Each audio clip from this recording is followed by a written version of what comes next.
On the battlefield, smoke rolled like a low cloud across the bitterly cold plain. A shell whistled through the air and landed just behind Jamie and Sarah. Then a burst of cannon fire thundered from the grassy knoll over to the right, while a sharp crack of muskets issued from the left. A line of infantry started to advance on them with fixed bayonets and firing as they came. A soldier just in front of them was hit and fell to the ground, writhing and screaming horribly.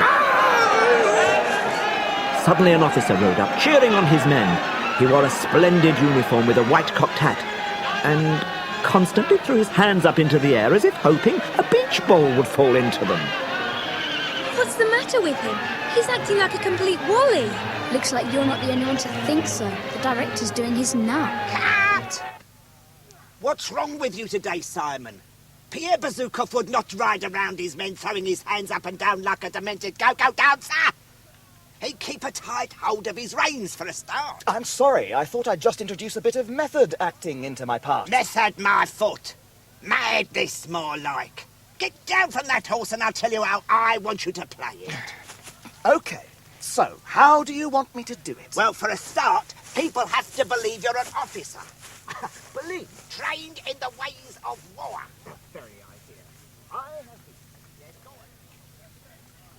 He's so good in that TV series. How could he make such a mess of the part? Being in a soap's nothing like acting in a real drama like War and Peace, is it? I still can't believe he's such a terrible actor. After all, he was the main reason we applied to be extras on this series. I was looking forward to getting his autograph.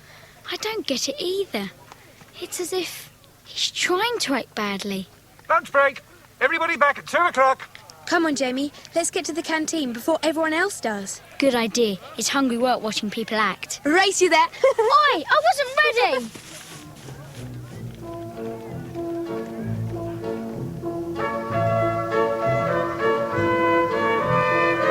Showing the queue so long. I fancy one of those burgers. Wouldn't if I were you. Not bad, huh? No, only joking. I don't think we've met. I'm Jamie, and this is my sister Sarah. We're supposed to be innocent civilians caught up on the battlefield. I'm Nigel Armstrong. Oh, isn't your sister playing the Countess, Countess Rostova? That's right. Kay's not only playing Simon's lady love in the film, she's his girlfriend in real life too. Hi, nice. Oh, hello, Ross. Have you met Sarah and Jamie? I don't think I've had the pleasure. You look as if you've been in the wars. What? Oh, my severed arm. I lose it every time we do that take, so I carry it round with me everywhere I go. Looks a bit gory. Only a bit of blood. A bit? You're covered in this stuff. All part of the job. Isn't that right, Nige? Absolutely. You two enjoying yourselves? We were. Until we saw Simon's performance this morning. Don't let that worry you. All actors have their off days. I've known Simon a long time. We were at drama school together. He'll be as right as rain this afternoon. Is it true you both auditioned for Pierre Bezukhov? Yes. Well, Simon was bound to get it. He's so well known as that idiot investigator on the box. But I'll get the big one next time. Meanwhile, I'm understudying Simon as well as playing a shot-up Russian infantryman. Speak of the devil. Nigel, do me a favour, would you? What's that? Go to my trailer and feed Hetty for me. I've got to be somewhere else. Who's Hetty?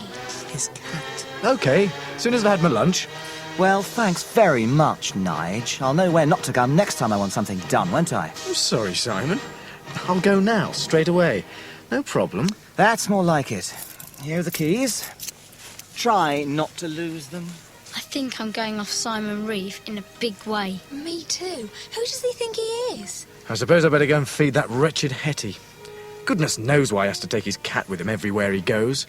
We'll come with you. I'd love to see the inside of a Stars trailer. You go. I'll bring your lunch over.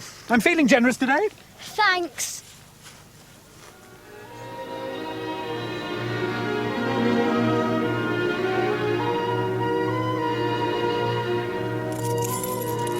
Ah, this is the one.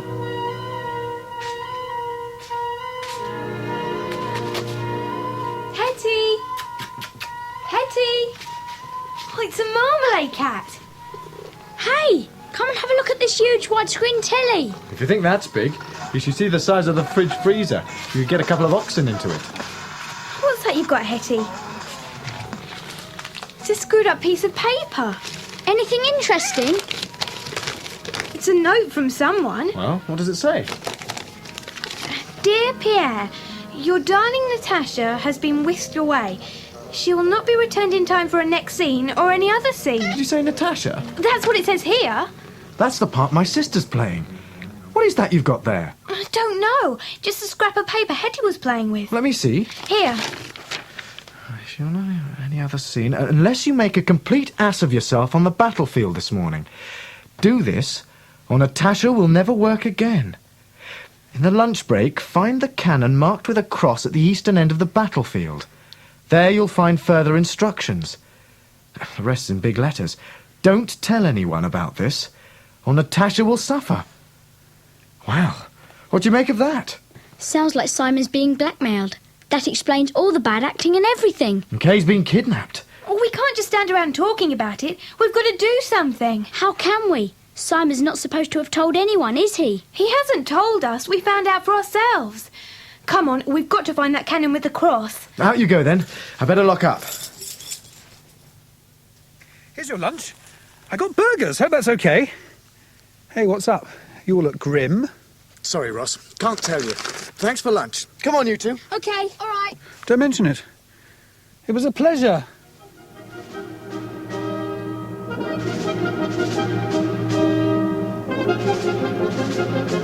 They crossed the Lincolnshire battlefield that was currently the site of the Battle of Borodino. Massive artillery batteries stood silent. Animal trainers were feeding horses. Horribly mutilated soldiers who had been slain on the battlefield a short while earlier now leant against the wheels of ammunition wagons, pouring tea from flasks and munching sandwiches. Look! There's Simon. He's found the cannon. He's pulling something out of it. Can you see what it is? Something white.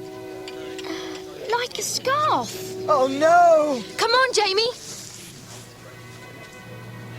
What is it, Simon? What are you doing here? We read the note in your trailer. Accidentally on purpose, if you see what I mean. What's that you found in the cannon? It's a scarf I gave to Kay for her birthday last month. A white silk scarf. Now look at it. It's all covered in blood. For all I know, she could be... What's that pinned on the back of the scarf? It's another note. Let's have a look. Well done, Mr. Superstar. You made a chump of yourself as ordered. And Natasha will need a blood transfusion unless you publicly insult Freddie, Randall and the rest of the cast and crew this afternoon.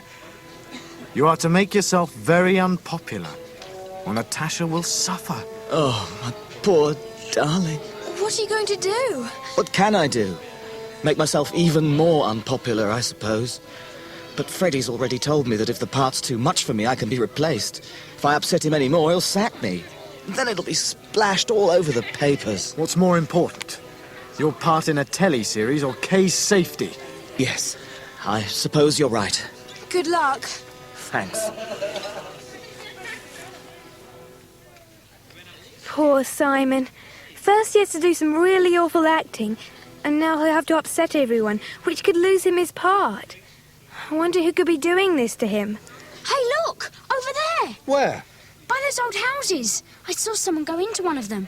Yes, so? There are loads of people about. He seemed to be acting suspiciously.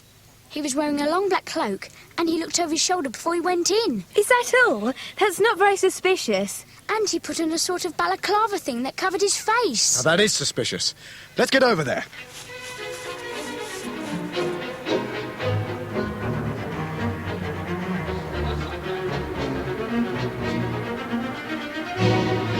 Shh. Somebody upstairs. I'm going up there. We're coming with you.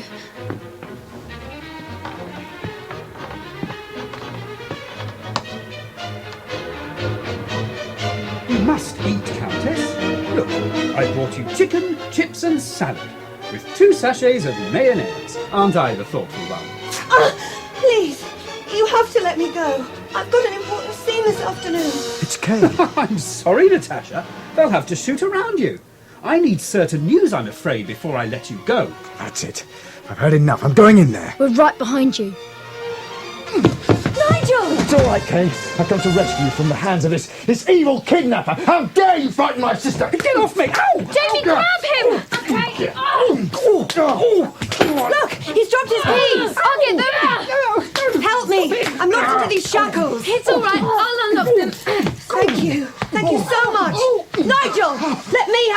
him! Oh, steady on, Gay. You creep! Get out of my sight! Out! Go away!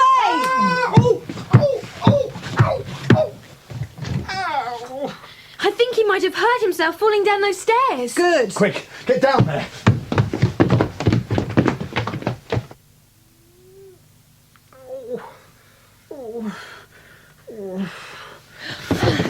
There he is! I'll hold him. You take his balaclava off. Thought you could get away with kidnapping my sister, did you? It's Ross! Ross Morley! How could you? Don't turn me over to the police. Oh, I think I may have broken my leg. I suppose we'd better call for an ambulance. I'll do it.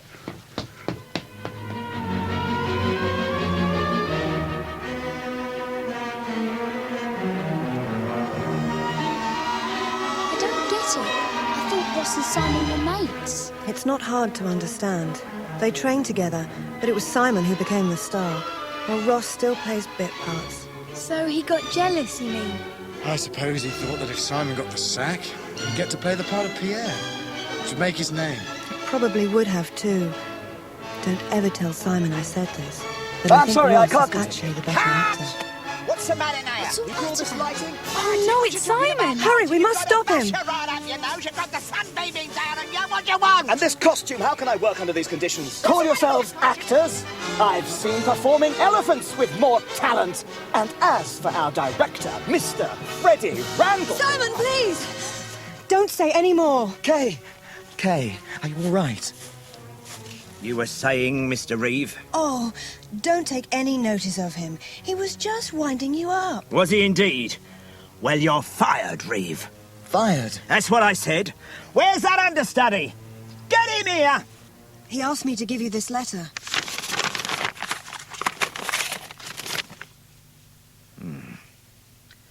You're luckier than you deserve, Mr. Reeve. It seems your understudy is incapacitated, which leaves me no choice but to let you carry on. But one more word out of place and you're fired. Whatever the cost. Got it? Whew, that was a close call. Now you're safe, Kay. I want to hear all about it. It can wait. You'd better not be late for your scene, or Freddie Randall will give you the sack. You heard what he said. You're right. I'll go and give him the performance of my life. Hey, Hetty, what are you doing here? Nigel, didn't you feed her? Really, you can't trust anybody to do anything. Come on, Hetty. I'll get you your lunch. Don't worry. I don't know. Actors. You mean he's forgotten about Kay already? No, I meant the cat. I did feed her. She's just having him on. She's probably hoping there's a part for a marmalade cat in War and Peace. She must get pretty bored sitting in Simon's trailer all day. Well, I don't know about you lot, but I'm going to watch Simon put in the performance of his life. Anyone care to join me? Yeah, sure. After all, we came here to see him. Come on, then.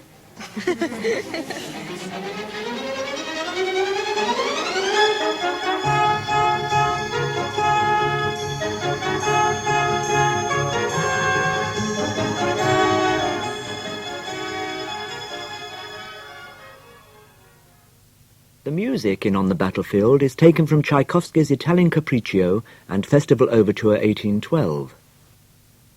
The 1812 overture starts quietly, with the peaceful sound of cellos and violas playing an old Russian hymn.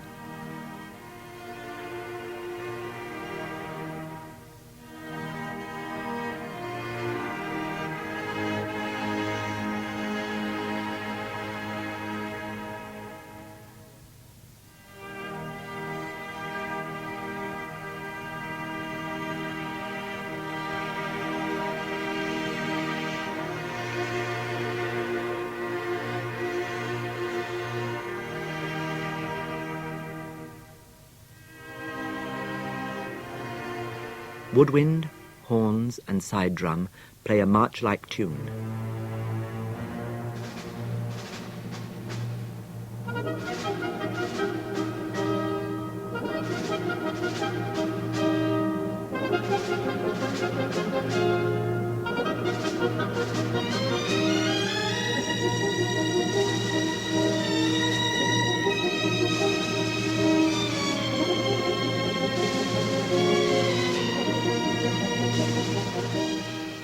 we hear fragments of the French national anthem, La Marseillaise, as the music grows more furious.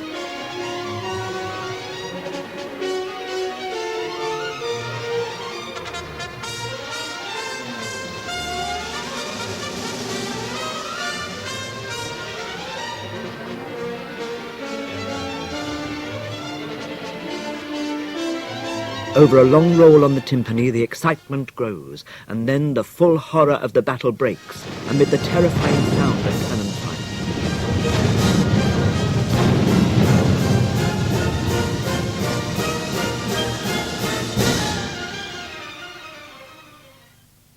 As the music draws to its mighty conclusion, bells ring out, and even the cannon joins in. Now not firing in war, but in celebration.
The Italian Capriccio begins with a trumpet fanfare.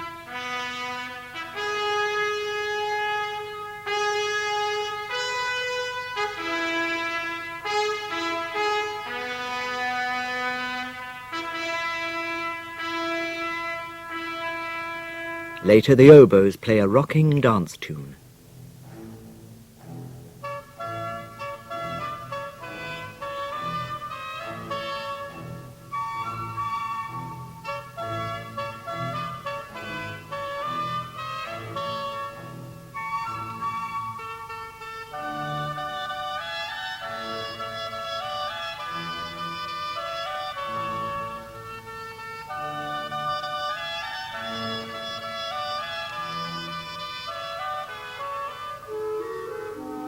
The violins play a broad, expansive melody, one of the best-known tunes of the piece.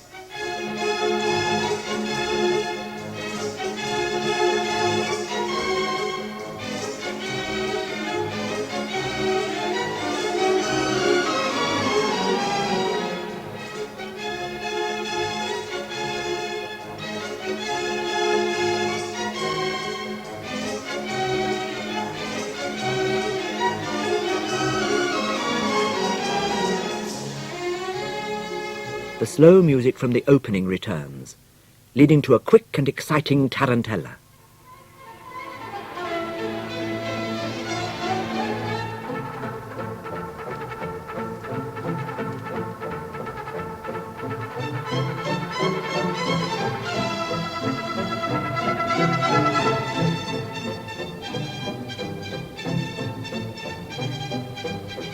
Next we hear a sprightly dance, played by two oboes and tambourine.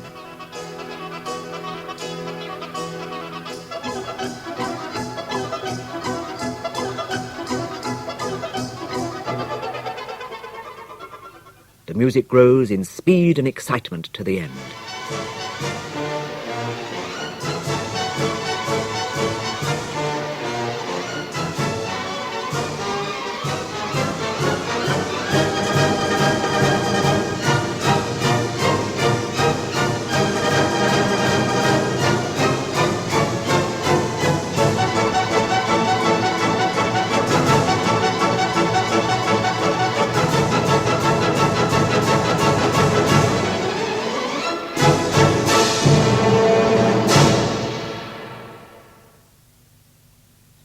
These are just some of the highlights of Tchaikovsky's 1812 Overture and Italian Capriccio. You are bound to discover more every time you listen.